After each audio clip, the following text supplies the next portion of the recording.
Hello guys, তো আপনাদের sticker তৈরি করার জন্য যা হোয়াটসঅ্যাপ ব্যবহার করার জন্য প্রথমে আপনাদের চলে যেতে হবে প্লে স্টোরে গিয়ে সেখানে গিয়ে স্টিকার লেগে সার্চ দিতে হবে। আমি যদিও সমস্যা নেই, আমি তার ডিসক্রিপশন বক্সে দিয়ে দেবো। তো স্টিকার লেগে সার্চ দিলাম আমি।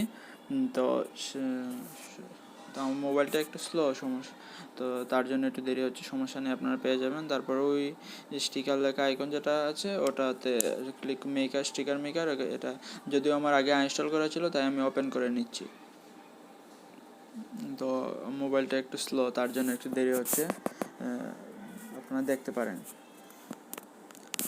তো অ্যাপ ওপেন করার পর এভাবে একটা আইকন আসবে আপনাদের সামনে। তারপর আপনারা এখান থেকে প্লাস আইকনে ক্লিক করবেন। প্লাস আইকনে ক্লিক করে আপনারা নর্মাল বা অ্যানিমেটেড যে কোনো কিছু বানাতে পারবেন। তো আমি আজকে নর্মাল দেখাচ্ছি। তো প্রথমে নর্মালে ক্লিক করবেন। নর্মালে ক্লিক করার পর আপনারা একটা ছবি সিলেক্ট করবেন, যে কোনো একটা ছবি হতে পারে যেটা দিয়ে আপনারা স্টিকার বানাতে চান। তো আমি দ্বিতীয় ছবিটা সিলেক্ট করলাম। তারপর এখান থেকে আপনারা সার্কেল ক্রপ করে নেবেন। সার্কেল ক্রপ করে যেটা এই তো ছোটো গোল করে আমি যেভাবে দেখছি, তারপর ক্রপে ক্লিক করে নেবেন। ক্লিক করার পর ক্রপ রাইট চিহ্নতে ক্লিক করবেন। তারপর অ্যাড দেখাতে পারে আপনাদের, এটা কোনো সমস্যা না, এটা হালকা ফ্রি অ্যাপ তাই অ্যাড দেখাতেই পারে, তো কোনো টেনশন করবেন না। তারপর অ্যাড দেখানো শেষ হলে পরে তারপর এখানে সেভ অপশন আসবে। তো প্রথমে সেভে ক্লিক করবেন।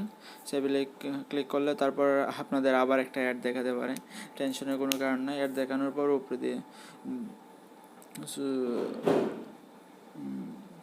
হয়তো আবার একটা অ্যাড দেখাচ্ছে, সমস্যা নেই, এটা নিয়ে কোনো টেনশন করার দরকার নেই। ফ্রি এসব অ্যাপগুলোতে এসব সাধারণ অ্যাড থাকেই।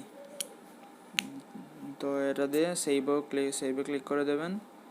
তারপর হোয়াটসঅ্যাপে ক্লিক করে হোয়াটসঅ্যাপের যে কোনো একটা হোয়াটসঅ্যাপে অ্যাড করতে পারবেন।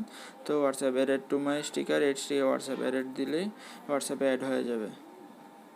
তারপর আপনি হোয়াটসঅ্যাপে গিয়ে তো ইমোজির নামের একটা আইকন আছে, ওখানে ওই ক্লিক করার পর ওই দেখেন একবারে লাস্ট আইকন যেটা, ওখানে ক্লিক করলে পরে আপনারা খুব সহজেই সেন্ড করতে পারবেন। তো এভাবেই আপনারা করতে পারবেন। ধন্যবাদ।